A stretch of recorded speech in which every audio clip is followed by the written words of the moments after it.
Before you begin, remove the base enclosure, battery, and right speaker. Removal. Using minimal force, lift the locking bar up on the volume button board ZIF connector and disconnect the volume button board ribbon cable from the system board. Remove the volume button board ribbon cable from the adhesive that secures it to the top cover.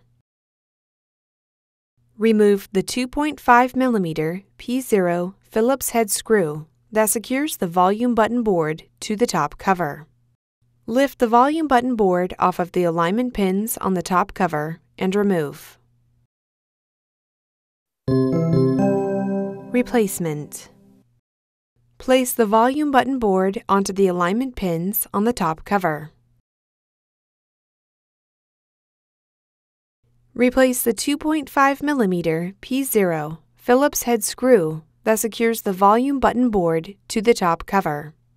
Insert the volume button board ribbon cable into the volume button board ZIF connector on the system board and press the locking bar down to lock the cable into place. Apply pressure to the length of the volume button board ribbon cable to adhere it to the top cover.